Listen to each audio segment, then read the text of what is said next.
Salam alaikum. Bonjour, merci pour l'invitation. Merci beaucoup. Oui, bonjour, merci pour l'invitation. Merci beaucoup. Notre camarade s'appelle Antonio Amaral. Antonio,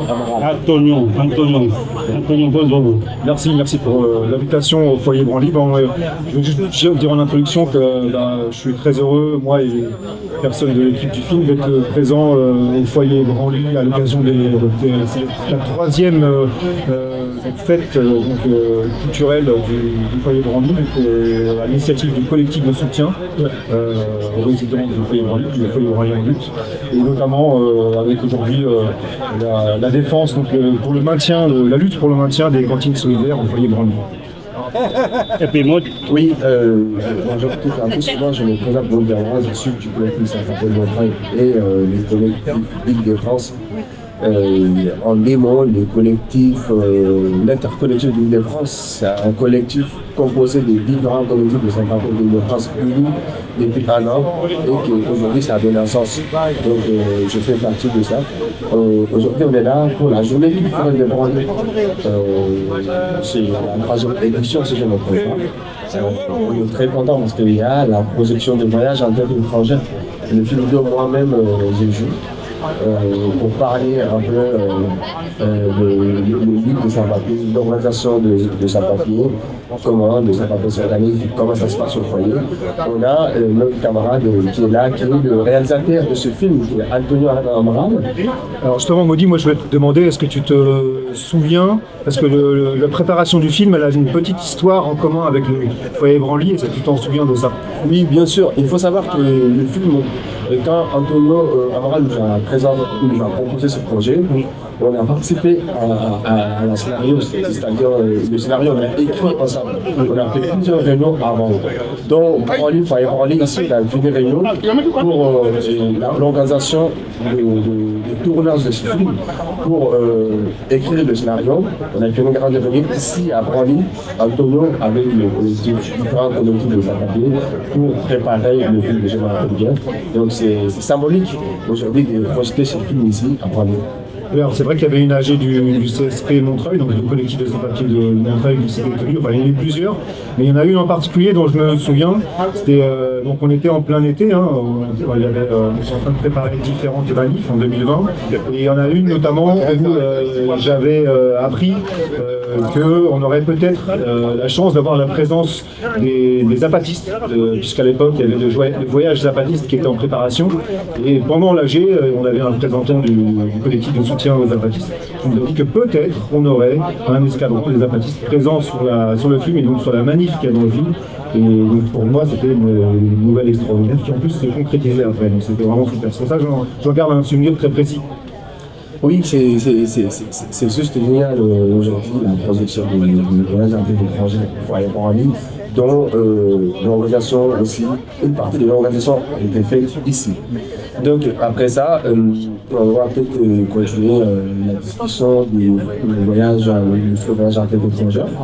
En tout cas, moi je voudrais te poser une question par rapport à ce film. Est-ce que ce film a voyagé déjà? Est-ce que depuis la sortie du film, est-ce que le film a voyagé? Est-ce que le film a été projeté ailleurs que Montreuil?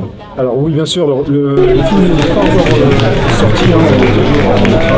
On a essayé de, on va dire, mettre en place une sortie du film. Pour ça, on a besoin d'un distributeur.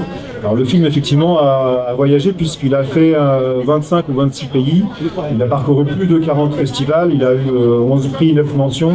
Donc il a beaucoup voyagé. Alors les lieux où il a été particulièrement vu, c'est en Europe, c'est en Espagne et au Portugal.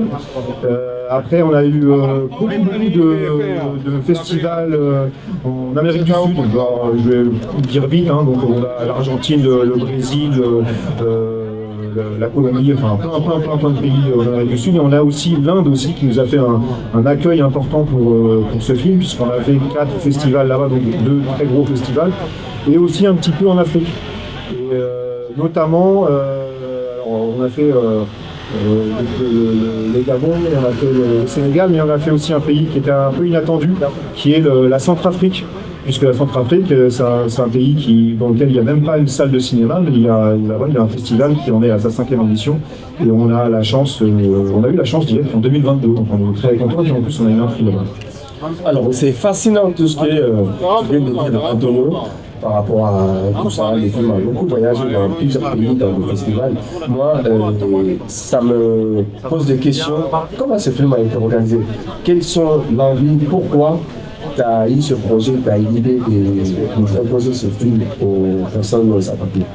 Je vais essayer de faire court. C'est un projet que j'avais déjà depuis de très nombreuses années. J'avais déjà écrit une première version du scénario, mais qui ne me convenait pas. Je voulais faire un film de science-fiction. Je voulais parler d'extraterrestres, d'esprits extraterrestres qui viennent du cosmos et qui arrivent en exil sur Terre. Donc, je voulais parler de l'exil de personnes venues d'une autre planète sur Terre. J'avais écrit une première version qui ne me convenait pas, et puis ensuite une deuxième version qui ne me convenait toujours pas, qui est partie à la poubelle. Et puis en 2020, au moment du confinement, on a commencé à entendre parler des gros problèmes que rencontraient les foyers de travailleurs étrangers, parce que c'était très compliqué de survivre au confinement dans ces conditions-là. Et puis il y a eu aussi également donc, les collectifs de sans-papiers qui ont commencé à s'organiser à ce moment-là. Et donc, moi j'ai cherché à me rapprocher de ces organisations, et c'est comme ça qu'assez vite j'ai rencontré des personnes de la coordination du CSP 75, le CSP 20e, et puis après il y avait aussi un tout nouveau collectif de sans-papiers qui se créait à ce moment-là, qui était le collectif de sans-papiers de Montreuil, avec qui je suis entré en contact assez rapidement au fil des manifs, et qui a été très impliqué dans le film. Donc moi à ce moment-là je me dis voilà, c'est exactement ce qu'il me faut, puisque je veux parler d'exil, je veux parler de déracinement, et là c'est l'occasion aussi de parler de la lutte, c'est-à-dire de parler de gens qui, en plus d'être dans une forme de clandestinité, de chercher à survivre, et en plus de ça, ils sont dans une démarche de lutte pour leurs droits, droit au travail, droit au logement, etc., etc. Et ça m'interpellait dans un contexte où on voit que la lutte elle devient de plus en plus rare, et on a affaire à d'une façon générale, de plus en plus d'individualisme, chacun pour soi, de moins en moins de revendications.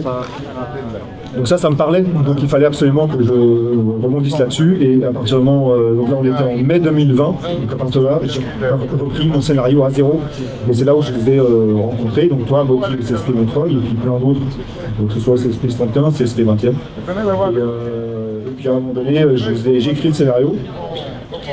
Je sais qu'au début je vous disais que je voulais faire une fiction, mais pour vous ça vous semblait un peu étrange parce que vous pensiez que je voulais faire un documentaire.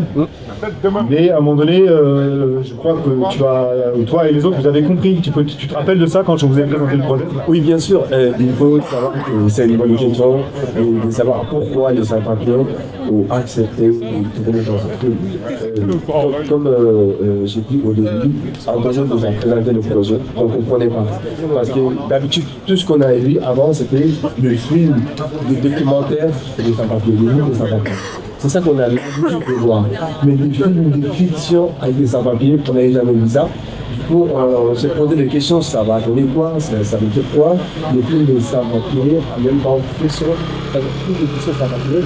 Du coup, on s'est approché à Antonio, on lui a posé des questions, on a fait plusieurs réunions pour comprendre c'était quoi le film de fiction.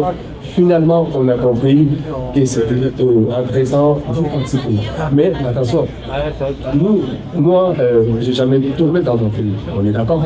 Comme aussi beaucoup d'autres camarades qui sont dans le film, les sans-papiers, qui n'ont jamais tourné dans un film. Mais ce qui était intéressant, il y avait une envie urgente. Il y avait de la détermination. C'était pas l'envie urgente. Faire exister nous à travers les grands, faire passer le message. Parce que c'est quand même que les de sans-papiers sont quand même peu présentés pour pas être jamais dans le média. Donc l'idée c'est vraiment que passer le parole, le combat avec les sans-papiers à travers l'écran, toucher d'autres milieux sociaux à travers, qui n'est pas aussi les milieux militants, mais d'autres milieux sociaux dans le cinéma. Du coup, cette motivation était là. Voilà pourquoi nous, les sans-papiers, on s'est dit, c'est une bonne idée, vas-y, on a participé. Ça n'a pas été simple pour une personne qui n'a jamais tourné dans un film.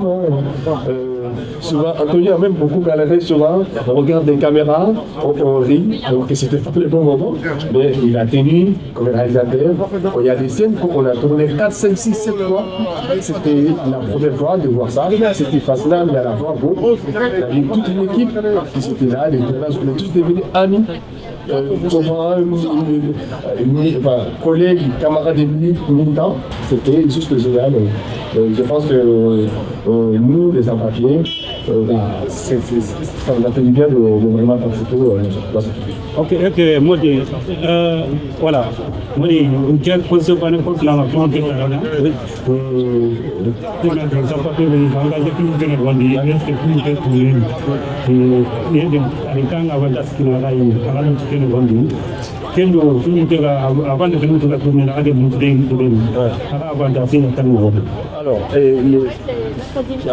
alors, notre camarade nous a posé la question, la film a changé quoi? Enfin, on était sans papier, on a participé dans le tournage. Qu'est-ce que ça a changé? Bon, c'est une question que je n'ai pas dit.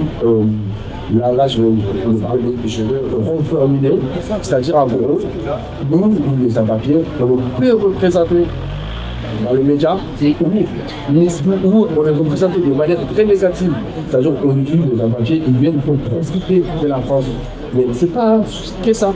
C'est-à-dire, en vrai, on travaille, on contribue, on paye des impôts, on paye toutes les obligations sociales. On le dit jamais dans le média. On est là, on s'organise entre les sans-papiers, on s'organise entre nous, on fait des réunions, et on fait nos luttes, on mène nos luttes, nos combats auprès de la préfecture, auprès de la ministre de l'Intérieur, auprès des maires, des députés, etc., des parlementaires. Mais ça, c'est des choses qu'il ne faut pas. Est-ce qui a changé pour nous? Le fait que nos sans-papiers parlent sur le problème au cinéma. Enfin, c'est une personne qui n'a jamais milité, qui n'a jamais compris c'était quoi la situation dans un empire. C'est ça aussi qui était intéressant pour nous. Alors, je vais rebondir d'abord sur ce que disait Modi. Alors, des films qui parlent de sans-papier, y compris des fictions, bon, c'est vrai qu'il y en a déjà eu. On peut citer dans les films très connus, il y a eu le film Samba de Nagash et Toledano. Plus récemment, il y a le film L'histoire de Suleiman de Boris Laouchkine, qui a eu un certain retentissement. Donc, il y a eu pas mal de documentaires, comme par exemple Le Chant des Vivants, il y a plein de documentaires. Mais là, il y a une question quand même qui me paraissait importante, c'est de sortir un peu on va dire d'un stéréotype où on montre toujours le migrant sous un angle un peu misérabiliste. On parle d'aide humanitaire, on parle du blanc qui vient aider le migrant, le pauvre petit migrant, etc. Donc c'est souvent des films où on est dans le cliché, dans le stéréotype. Voilà, donc, Voyage en terre étrangère, ça a le même point de départ que l'histoire de Suleiman, c'est-à-dire que c'est un livre, quelqu'un qui est migrant, comme ça, c'est papier, qui fait des livraisons à vélo, mais assez rapidement on part sur autre chose, puisqu'on part sur l'histoire d'un gars qui est obsédé par la lutte et qui veut absolument se défendre et qui veut absolument s'organiser. Alors, par rapport à votre question, ça a changé quoi? Nous, c'est vrai que le film, on va le montrer prochainement à l'Assemblée nationale, puisque l'exposition sera projetée à l'Assemblée nationale. Et l'idée, c'est, en général, c'est à quoi ça sert de faire de l'art. Faire de l'art, ça sert à faire évoluer les idées, ça sert à faire évoluer les positions, et ça sert à faire en sorte aussi que, ce qui est sûr, c'est que ce film, maintenant, il existe. Et donc, cette lutte, par définition, elle est moins invisible. Et là, ça restera dans les archives, dans les annales. Je ne sais pas si ça aura un impact direct. On ne sait jamais l'impact qu'on a. Il y a maintenant des gens qui l'ont vu à travers le monde. Et à un moment donné, on sait que ça atterrit dans la tête des gens, ça les fait réfléchir. Alors, c'est pas un film qui va révolutionner les choses, mais c'est une petite pierre qui contribue à faire avancer le mouvement d'avancer les mentalités. Voilà, tout en restant bien sûr humble et modeste, maintenant voilà, ce qu'on revendique aujourd'hui, c'est de pouvoir montrer ce film en salle et organiser des projections de là, de façon à continuer à faire évoluer les mentalités, quoi. C'est surtout ça. Oui, écoute, je suis curieux d'entendre toutes ces informations-là sur le film. Moi, peut-être, là, je veux savoir sur le film Antonio. On sait que tu as beaucoup bossé sur ce film pour présenter, ça a beaucoup voyagé, mais est-ce que tu as eu aussi des difficultés au niveau des éléments, au niveau des organisations qui n'ont pas accepté, qui ont fait de remarques? Bon, il y a forcément beaucoup de difficultés. Bon, la première difficulté, c'est qu'au départ, tu l'as très bien souligné, tu as parlé de l'urgence. Ce film, il fallait le faire dans l'urgence. Si on l'avait pas fait dans cette urgence-là, on n'aurait jamais réussi à le faire, parce qu'on l'a fait à un moment donné où il y avait une certaine dynamique. Alors, heureusement, depuis, il y a un certain nombre de camarades qui étaient dans le film et qui dans la lutte qui ont été régularisés, et fort heureusement. D'autres sont encore dans la galère et leurs dossiers sont encore en attente dans la préfecture. Donc voilà. Alors, difficulté, oui, parce qu'on a dû le faire avec très peu de moyens, donc déjà ça c'est plus forcément compliqué parce qu'un film par définition ça coûte cher. Et puis difficulté parce que on est vraiment en grande difficulté par rapport à l'accès aux salles de cinéma tout simplement. Si tu l'as bien souligné, le fait de montrer que ces personnes-là ont aussi une pensée, ont aussi une chose à dire, ont aussi une façon d'organiser la lutte. Est-ce qu'aujourd'hui, ce film qui avait tant de voyages, qui a été projeté un peu partout, est-ce qu'on peut dire en tant que réalisateur, c'est un succès?